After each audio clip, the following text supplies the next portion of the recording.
Hi, Tom. Morning, Jim.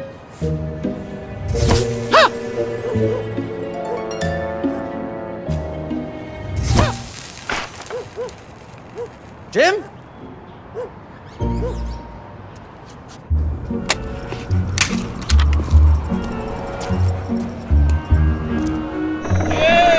Fine, Jim.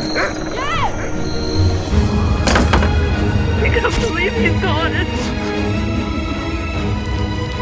Police are currently on the lookout for suspect Tom Felton, who was seen with Jim moments before his disappearance.